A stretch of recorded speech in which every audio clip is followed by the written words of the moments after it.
Bom dia, boa tarde, boa noite, boa madrugada, meu amigo concurseiro, minha amiga concurseira. Meu nome é Flávio Dourado Gabaldo. Nas redes sociais, eu sou o Flávio Gabaldo.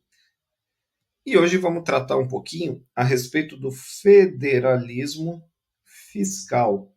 Isso porque, meu amigo Rodrigo Beirão, ele fez o levantamento de banca para o concurso da magistratura, para a segunda fase do concurso de magistratura do Tribunal de Justiça do Estado do Tocantins e viu que o examinador de direito tributário e financeiro tem algumas peculiaridades e esse é um dos temas de sua predileção.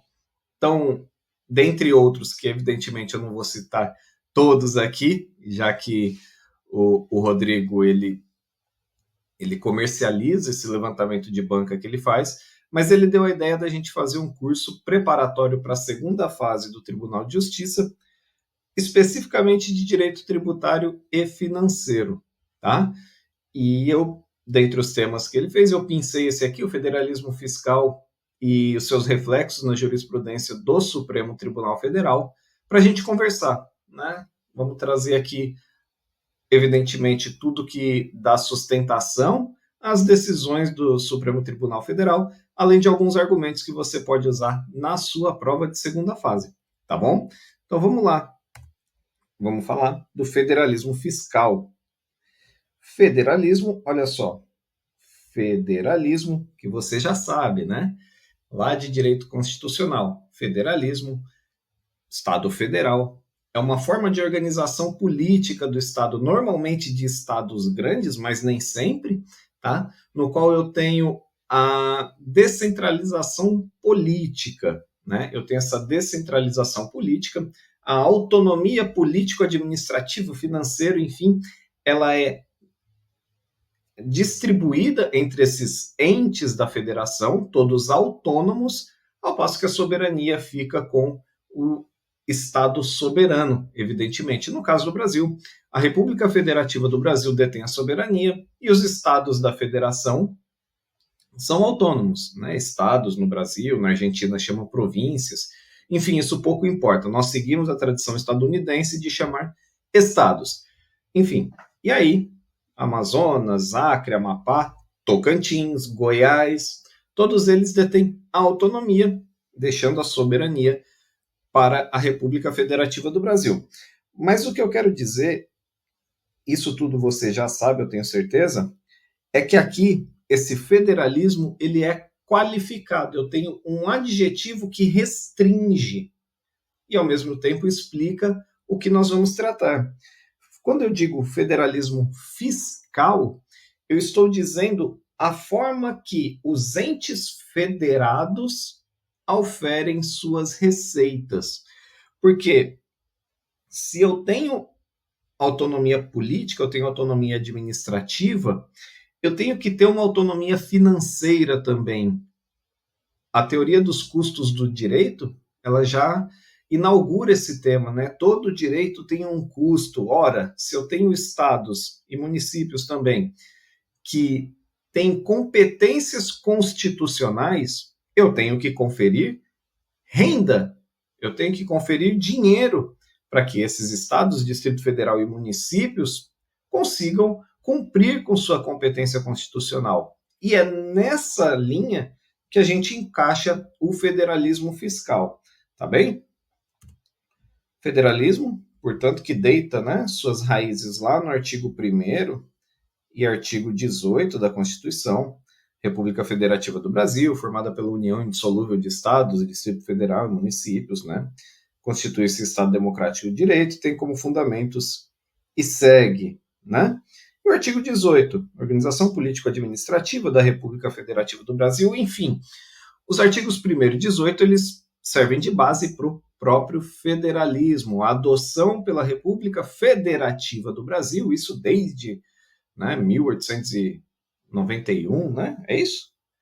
Que virou uma república federativa, pouco importa. Importa o hoje para a gente aqui, né?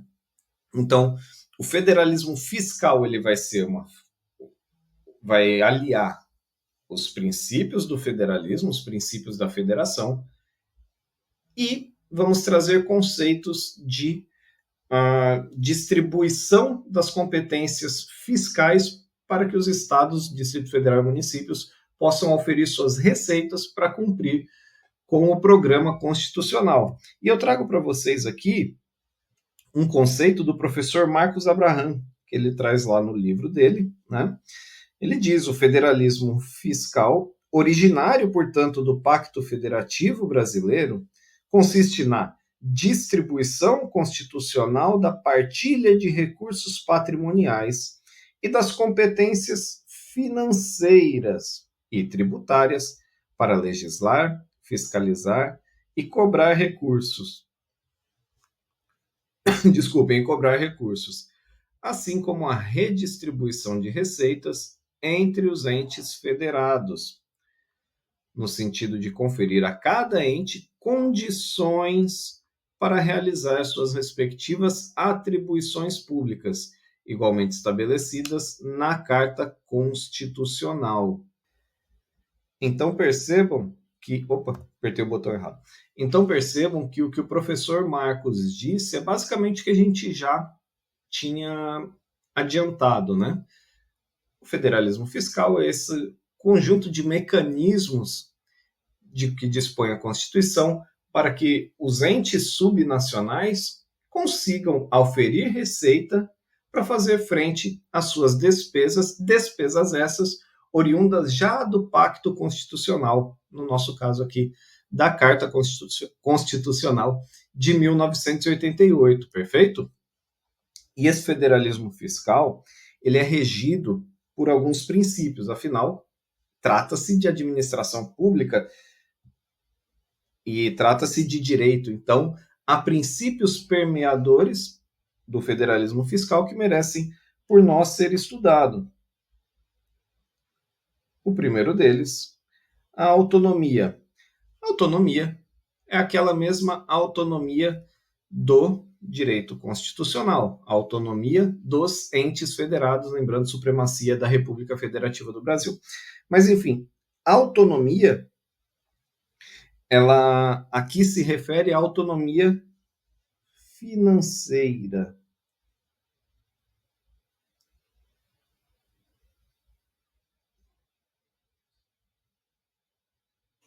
Financeira. A mesa está um pouquinho ruim, eu peço desculpas, tá? Estou escrevendo um pouco mais lentamente, mas enfim. Aqui é a autonomia financeira. Porque para você ter a sua autonomia administrativa, para você ter a sua autonomia política, você precisa se garantir, né? Você precisa se garantir financeiramente. Pensa no exemplo de uma família, pai, mãe e um filho, vamos pôr para facilitar. Tá? O filho quer ter a sua autonomia, nossa, eu quero... Só que ele ainda é dependente economicamente dos pais. E aí eu te pergunto, numa casa tradicional, né? Numa casa que segue a grande maioria, esse filho vai ter plena autonomia? Ele fala, agora eu quero viajar para a Europa. Ah, tá, paga. Não, eu não tenho dinheiro. Então você não vai. Ah, eu quero ir para os Estados Unidos. Ótimo, vai lá, compra sua passagem, tira seu visto, dá teus pulos, vai. Não, eu não tenho dinheiro. Sinto muito, então você não vai. Trazendo para o nosso exemplo, o município quer construir um posto de saúde, né?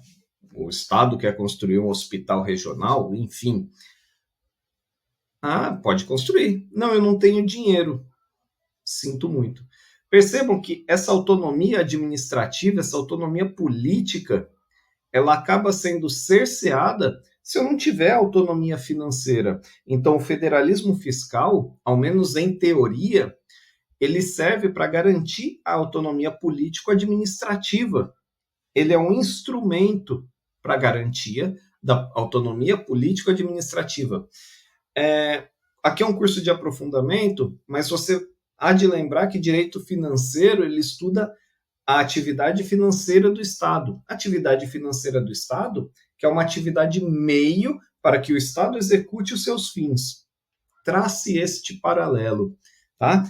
Então, aqui, a autonomia financeira é um meio e também não deixa de ser uma finalidade, né? Mas a autonomia financeira é um meio para que os estados, Distrito Federal e municípios garantam a sua autonomia político-administrativa, tá? E esse federalismo fiscal, ele deve ser tratado, e aqui a gente vai estudar os dois princípios em conjunto, ele deve buscar uma distribuição equânime e eficiente. Os princípios da equidade e da eficiência devem permear esse federalismo fiscal, porque eu não posso retirar parcela de arrecadação de um ente e conferir a outro. Por exemplo, eu tenho o imposto de renda e também tenho o imposto sobre circulação de mercadorias e serviços. Realmente está muito ruim. E também tenho o imposto sobre serviços, né? O ISS. A mesa está um pouquinho ruim, tá? Peço desculpas. Eu não posso tirar, por exemplo, o imposto de renda da competência da União e passar para os municípios, por exemplo, né? Só que é um exercício hipotético, tá? Sem que isso garanta equidade e eficiência. Equidade, eu preciso que cada ente receba o que é justo, dadas as suas atribuições constitucionais e dada a sua missão constitucional, ou seja, dado o que a ele compete fiscalizar e ao que ele compete realizar. E também eu não posso esquecer da eficiência arrecadatória.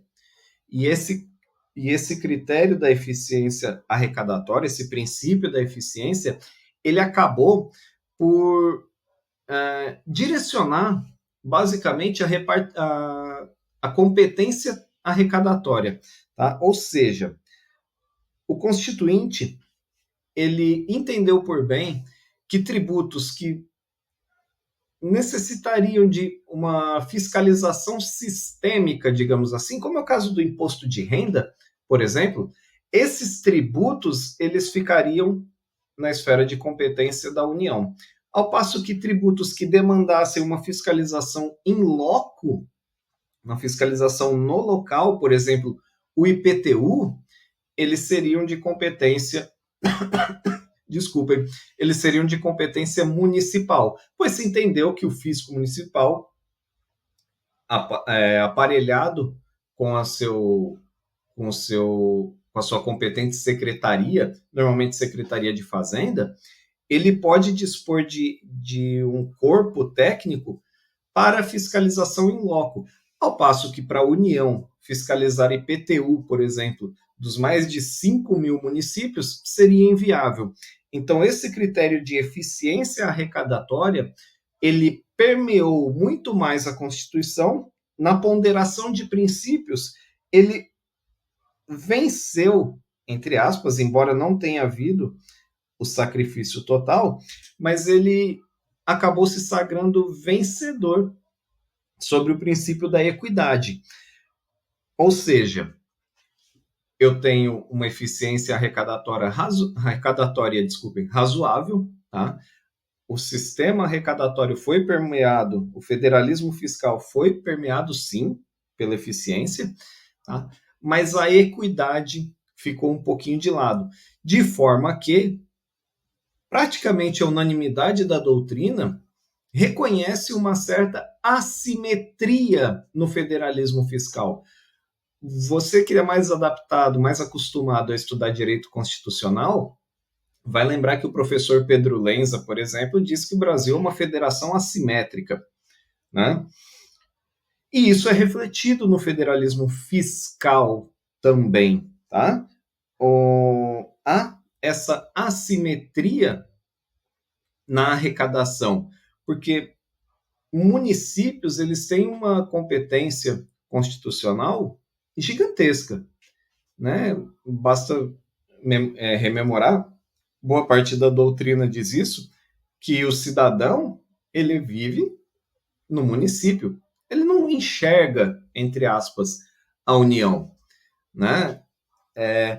Então, o município, que é o que detém, pelo menos, a competência constitucional mais visível, é o que foi agraciado com menor parcela de renda na repartição, né? O federalismo fiscal, portanto, ele é assimétrico, tá?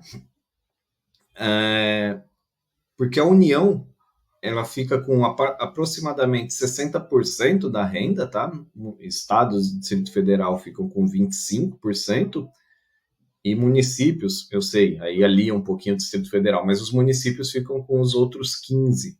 Né? Então percebam que a União, ela detém uma capacidade de auferir renda muito maior que os outros entes, né? Que os entes subnacionais. Né? E quem reconhece isso não sou só eu, não é só o professor Pedro Lenza. O que é importante para você é quem reconhecer isso ser o próprio Supremo Tribunal Federal.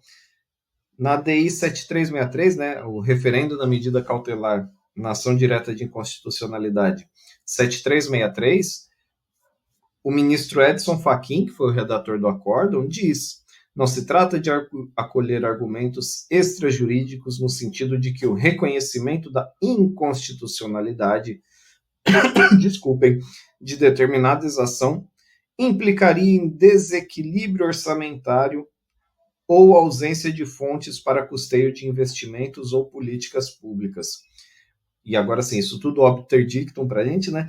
Mas ter em conta a atual quadra que o federalismo fiscal brasileiro atravessa de supressão de receitas dos estados, né? Aqui ele se refere aos estados, mas a gente usou os municípios aqui, mas enfim, estados e municípios a gente viu que oferem muito menos renda que a União, tá? Enfim, supressão de receitas dos estados e ainda alguma instabilidade do concerto federativo.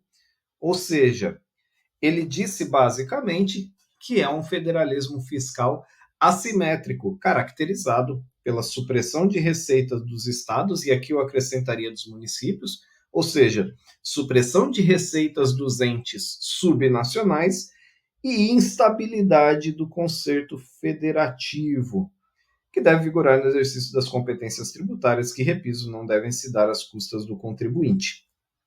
Ou seja, o ministro Edson Fachin aqui, ele diz basicamente que esse desconcerto, esse desarranjo, essa assimetria do federalismo fiscal deve ser corrigida em nível estrutural e não às custas do contribuinte. Ou seja, basicamente ele disse que eu não posso onerar o contribuinte, ou seja, criar mais tributos, por exemplo, para estados, municípios e Distrito Federal, ao invés de suprimir tributos ou ao invés de redistribuir de uma forma mais equânime, com maior equidade, os recursos já carreados aos cofres públicos como um todo, de forma a se desconcentrar tanta verba para a União e distribuí-las a estados, Distrito Federal e, por que não, aos municípios. Perfeito? Fato é que já hoje, né, apesar dessa assimetria do federalismo fiscal, há uma distribuição, sim, da renda, né, especialmente através dos fundos, né, Fundo Nacional de Desenvolvimento Regional, por exemplo, que é a entrega de recursos da União aos estados e ao Distrito Federal para a realização de estudos, projetos e obras de infraestrutura, fomento a atividades produtivas com elevado potencial de geração de emprego e renda, incluindo a concessão de subvenções econômicas e financeiras e promoção de ações com vistas ao desenvolvimento científico e tecnológico e à inovação. O que a gente quer dizer com isso?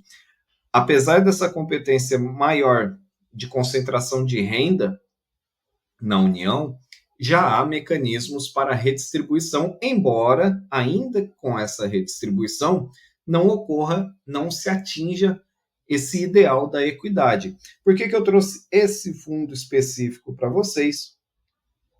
Porque esse fundo ele foi autorizada a sua criação, né, determinada, melhor dizendo, a sua criação, com a gloriosa Emenda Constitucional 132 de 2023, ou seja, a reforma tributária. Mas há um sem número de outros fundos, tá? Fundo de participação dos estados, fundo de participação dos municípios, que gere basicamente a repartição do imposto de renda, enfim, né?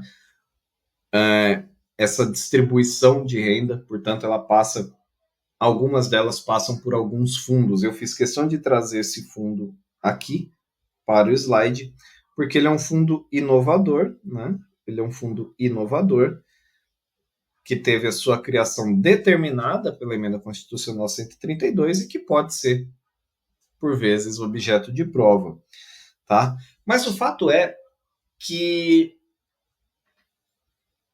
de tudo que a gente viu aqui do federalismo fiscal, eu tenho alguns aspectos que são interessantes da gente tratar. Porque eu tenho, já na própria Constituição, a repartição da competência tributária, né? Porque lá nos artigos 150 em diante, eu tenho as competências tributárias da União para instituir imposto de importação, exportação, renda, operações financeiras, produtos industrializados, grandes fortunas, enfim, né? E agora também o imposto seletivo. Eu tenho as competências tributárias dos estados e Distrito Federal, que são basicamente os impostos do IPVA, do TCMD e do ICMS. E eu tenho a competência dos municípios e do Distrito Federal para a instituição e cobrança do IPTU, do ISS e do ITBI. E eu tenho agora, né, depois de dezembro de 2023, eu tenho um imposto de competência compartilhada, que é o Imposto sobre Bens e Serviços. Percebam que a própria distribuição da competência tributária já revela essa assimetria. Se você somar os impostos estaduais e municipais, eles não chegam no número de impostos da União, né? Que a gente não vai trazer aqui, porque é uma prova de segunda fase e você vai poder consultar, tá? O que é fundamental a gente saber, portanto, como mais um aspecto de aprofundamento desse federalismo fiscal, que além da repartição da competência tributária, foi percebido que, dada a grande concentração de competência tributária na União, eu precisaria que parcela da renda que vai para a União seja distribuído para estados, Distrito Federal e municípios. E aí, os municípios, lembra que a gente fez uma argumentação de passagem no começo dessa aula? Como os municípios, eles são onde basicamente a vida acontece, parcela da renda dos estados também vai ser dividida com os municípios, de forma que a repartição da receita tributária ela é sempre feita do ente maior para os entes menores. Então, a União, ela ofere, por exemplo, renda pelo imposto de renda. Parcela dessa renda deve ser distribuída a estados, Distrito Federal e municípios. O estado, ele ofere renda através do IPVA. Parcela dessa renda deve ser distribuída aos municípios. O município ofere renda do IPTU. É só dele, porque ele não tem um ente menor, né? Menos abrangente, digamos assim, que ele. Então, a materialização do federalismo fiscal brasileiro, ela se dá basicamente na repartição da competência tributária e na repartição da receita tributária. Repartição da competência tributária não demanda maiores digressões para um curso preparatório para a segunda fase, né? Para uma aula preparatória para a segunda fase. Você já sabe, a repartição de competência tributária, está lá, impostos da União, impostos do Estado, impostos dos municípios, né? As taxas que são de competência comum, mas eu tenho como aferir qual ente deverá instituir essa ou aquela taxa em virtude de suas próprias competências materiais estampadas lá no artigo 24 da Constituição, né? Isso não vai ser tratado aqui. O que a gente vai tratar, portanto, é a repartição da receita tributária, porque essa demanda alguns estudos. Né? O STF já teve a oportunidade de se pronunciar algumas vezes sobre a repartição de receita tributária, e a gente vai dar uma olhada a partir de agora. Assim que eu sair daqui, pronto, vamos lá. Repartição das receitas tributárias, que é um tema de direito financeiro, tá? O seu examinador, ele tem uma razoável predileção pelo direito financeiro, tá? Embora frequentemente seja tratado nos manuais, desculpem, de direito tributário, repartição de receita tributária é um tema afeto ao direito financeiro. Por quê? Porque o direito tributário, ele se presta a tratar, a regulamentar, a regular, desculpem, a relação Estado-particular, com vistas à arrecadação tributária. Repito, o direito tributário, ele se destina a estudar e regular a relação entre Estado e particular, entre sujeito ativo e sujeito passivo da relação jurídico-tributária. Mas aqui, a repartição de receita tributária é a repartição daquela receita que já ingressou nos cofres do Estado. Se ela já ingressou nos cofres do Estado, ela é, portanto, um tema a ser tratado não em direito tributário, mas em um direito que regule a forma como, depois que entra, o que há de ser feito com a receita. Ela vai fazer frente à despesa, ela pode ser vinculada, ela não pode ser vinculada, enfim, o que eu tenho que fazer com essa receita que o Estado já recolheu? E isso não é tema de direito tributário, isso é tema de direito financeiro, tá? Portanto, ela não disciplina a relação Estado particular com vistas à arrecadação tributária. E aqui, pessoal, olha só, uma dica não, né? Uma dica, vai, não deixa de ser uma dica, para você se dar bem na prova, para você fazer os olhos do examinador brilhar. Se cair alguma questão de repartição de receita tributária, você vai dizer que essa repartição tratada na Constituição é a repartição obrigatória da receita tributária. Tá? Você vai dizer, eu repito, que essa repartição é a repartição obrigatória da receita tributária. Por quê? Se eu estou dizendo que tem uma repartição obrigatória, eu estou assumindo que existe uma repartição voluntária da receita tributária? Sim, é exatamente isso. O que a Constituição faz é deduzir a repartição obrigatória. Deduzir não, desculpem. Disciplinar a repartição obrigatória da receita tributária. Porque a repartição discricionária, a repartição voluntária da receita tributária é feita com base normalmente em convênio. E aí você vai dizer para o seu examinador assim, numa segunda fase ou numa fase oral, fala, excelência, né? Se for na fase oral, você vai dizer para ele, excelência, como o Estado brasileiro é um Estado que ofere sua renda basicamente com receitas tributárias, receitas originárias de tributos, toda a repartição, ou ao menos boa parte dela, né? A repartição de receita efetuada mediante convênios celebrados entre os entes da federação, por exemplo, União e estados, ou União e municípios, ou estados e municípios, não deixa de ser uma repartição de uma receita tributária. Ora, se o Estado brasileiro ofere suas rendas 99% de receitas tributárias e reparte essas receitas tributárias voluntariamente através dos convênios, eu tenho aí uma repartição de receitas tributárias, embora não obrigatórias.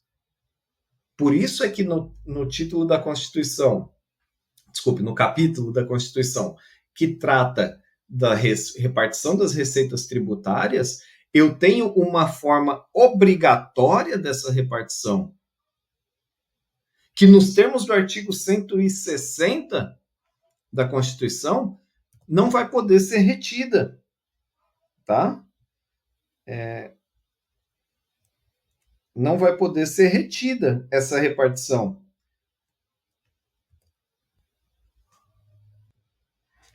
E está aí na sua tela.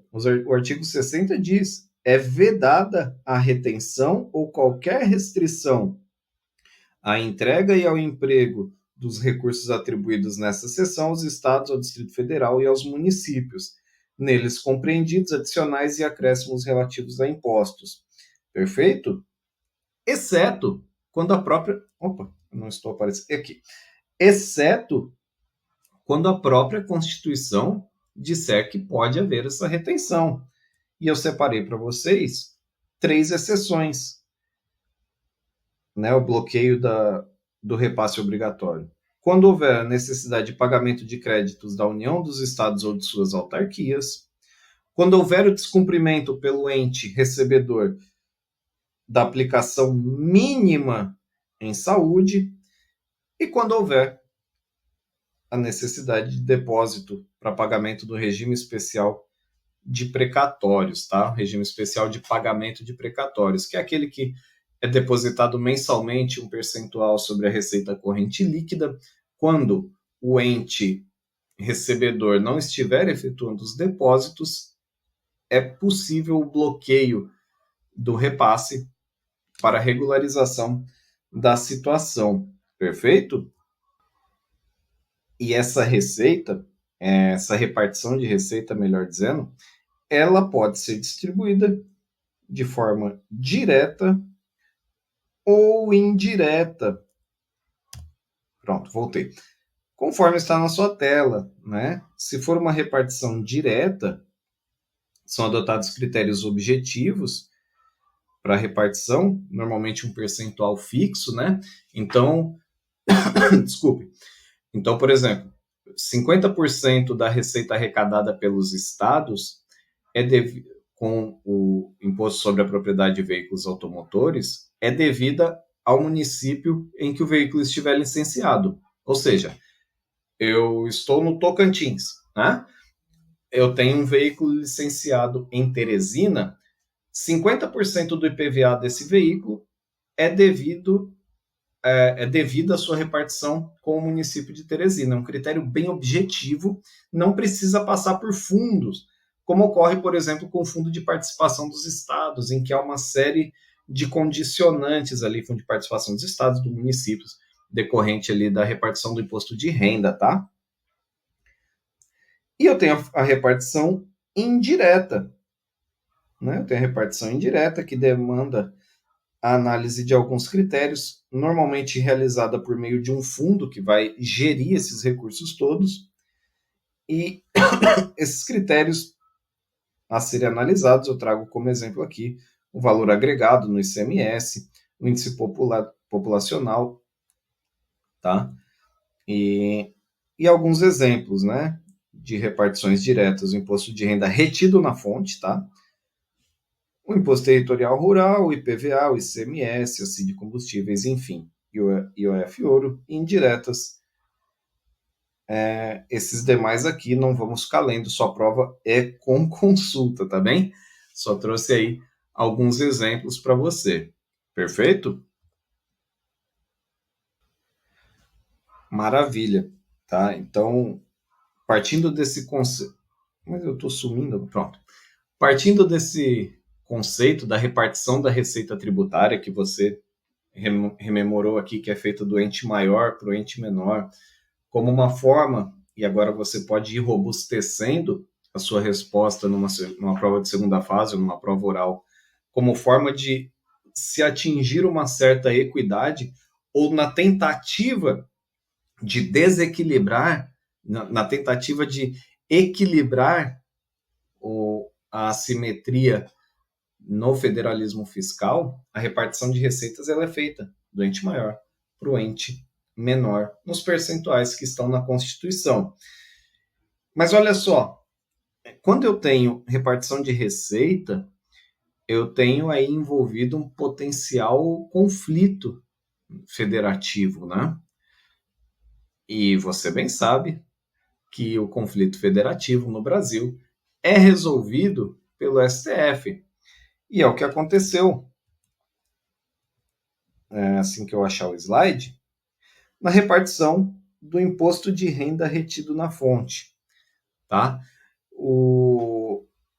Nos termos do artigo 157 e 158, percebam que a redação é praticamente a mesma, muda o ente federativo ali, né?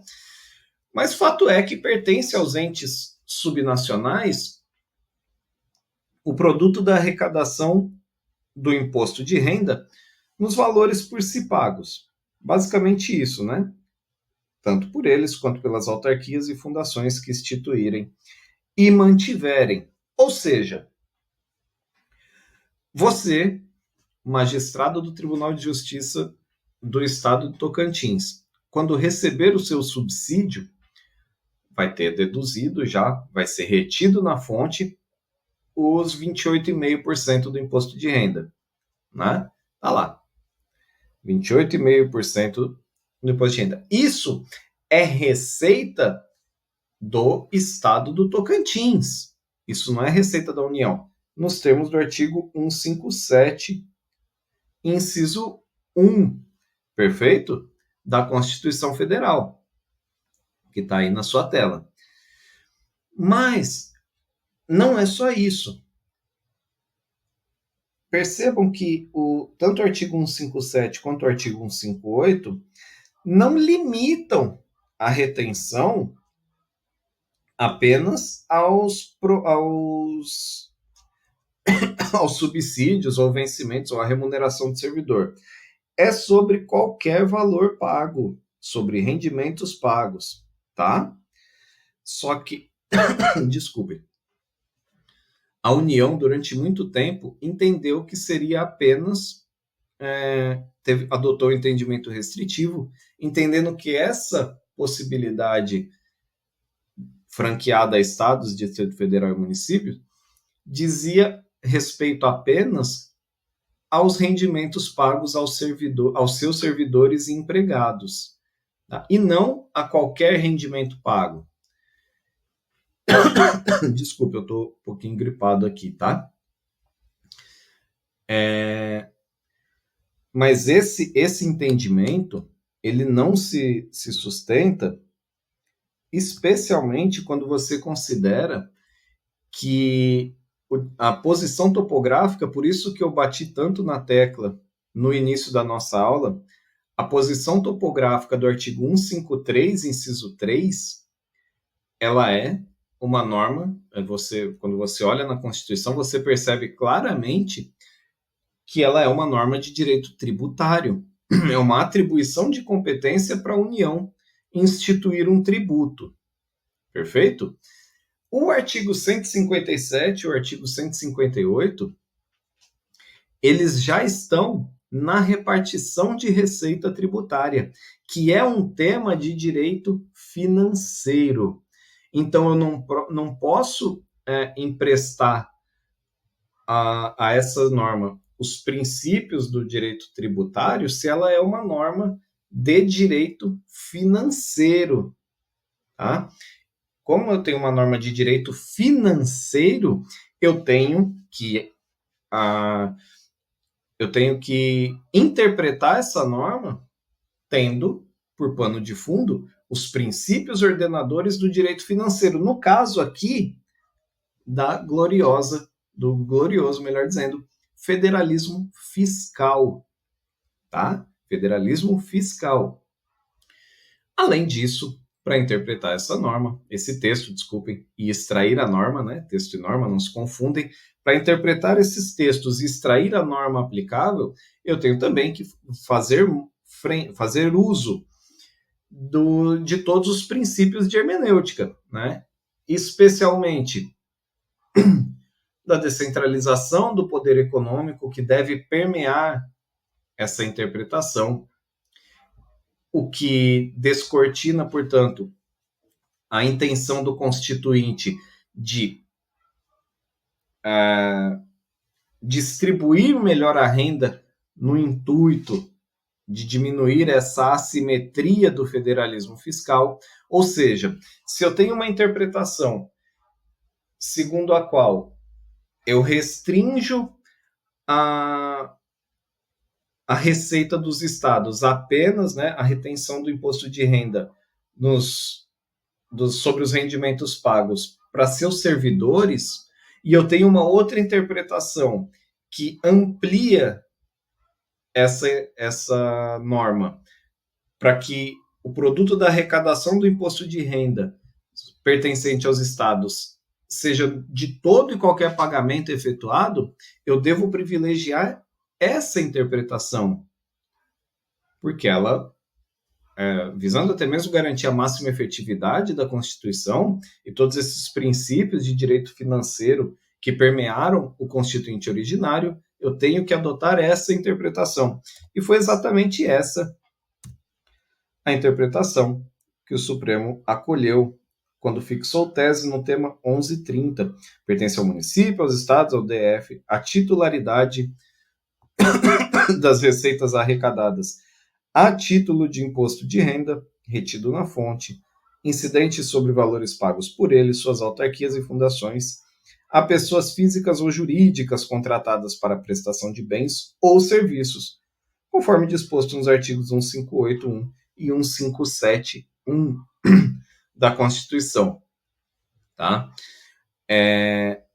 Esse entendimento é de direito financeiro, porque o de direito tributário não pode ser alterado, tá? Ou seja, a competência tributária para a instituição do imposto de renda é da União, tá? A competência para a instituição do imposto de renda é da União. Os estados, quando forem reter a parcela do imposto de renda, devem obedecer à legislação editada pela União. Tá bem? Maravilha, maravilha. E aí, no exercício da sua competência, a União editou a Lei 9430 também, tá? Segundo a qual, no artigo 64, ele permitia a retenção do imposto de renda somente pela administração federal, o que no RE 1293453, que é o leading case do tema 1130, tá? Também foi declarada a inconstitucionalidade nesse sentido, tá? Porque criava uma discriminação injustificada entre os entes federativos. Ou seja, se o Estado, Distrito Federal e município é competente, né, tem atribuição de retenção e é receita sua, ele tem a prerrogativa de reter na fonte ali, nos mesmos termos que a União efetua a retenção dos pagamentos por si efetuados. Então, se a União contrata um particular para fornecimento de canetas, de tablet, por exemplo, essa daqui, e efetua a retenção do imposto de renda desse pagamento, né, quando é efetuado o pagamento ao particular, o Estado, Distrito Federal, município, tem a mesma prerrogativa e nos mesmos moldes. Perfeito? Desculpem. Maravilha. Depois disso, nós vamos para a repartição. Sim, lembrando, né? Desculpem. Lembrando que estados, Distrito Federal e também os municípios são partes legítimas na ação de restituição de imposto de renda retido na fonte proposta por seus servidores. Essa súmula ainda não há, até onde eu pesquisei, ainda não há pronunciamento do STJ, mas ela vai ser relida à luz do tema 1130, né?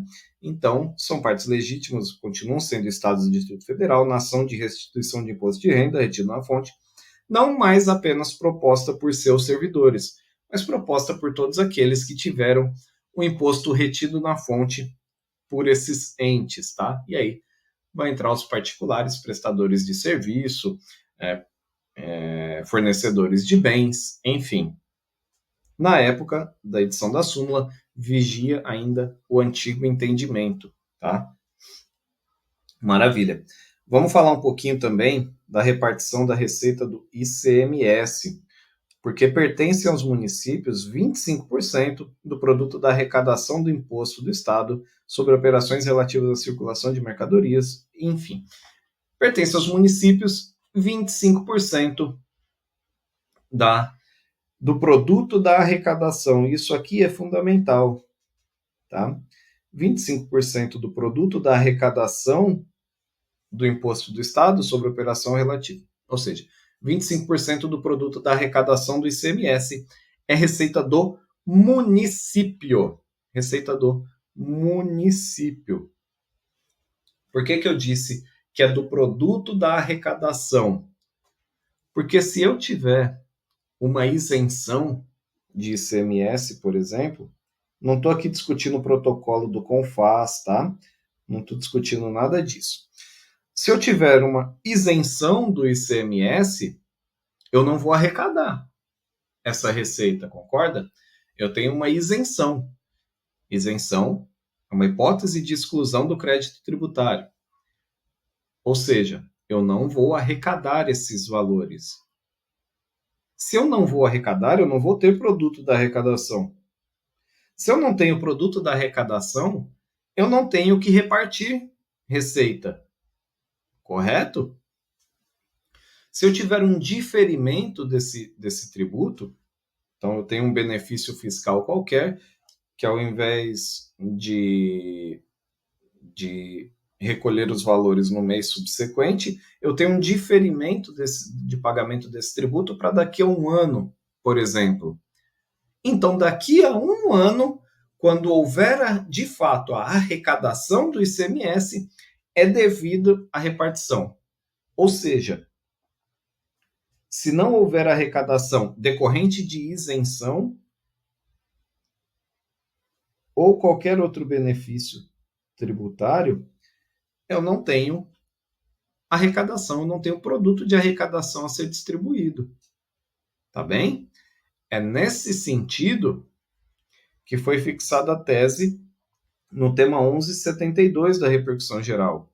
Os programas de diferimento ou postergação de pagamento de ICMS, exemplo do Fomentar e Produzir, não violam o sistema constitucional de repartição de receitas tributárias previsto no artigo 158, inciso 4 da Constituição Federal. Desde que seja preservado o repasse da parcela pertencente aos municípios quando do efetivo ingresso do tributo nos cofres públicos estaduais. E aí, você vai lembrar que o Supremo já fixou outra tese referente ao ICMS, referente à repartição de receita do ICMS, eu quis dizer, né? Tema 42. A retenção da parcela do ICMS constitucionalmente devida aos municípios, a pretexto de concessão de incentivos fiscais, configura indevida interferência do Estado no sistema constitucional de repartição de receitas tributárias. E agora? Eu tenho o tema 1172 e eu tenho o tema 42. E aí você vai dizer, Flávio, teve um overruling de entendimento, teve uma superação. Não, não teve. A gente deve ler as teses em conjunto, tá? A gente deve ler as duas teses em conjunto. O que a tese fixada no tema 42 diz é que a retenção de parcela do ICMS que já houver ingressado, coloca um adendo aqui, tá?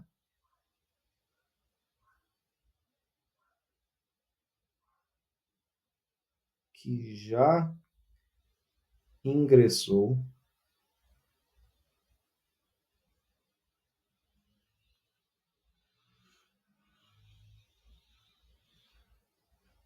já ingressou, isso aqui é um S, tá? Não se cedilha não.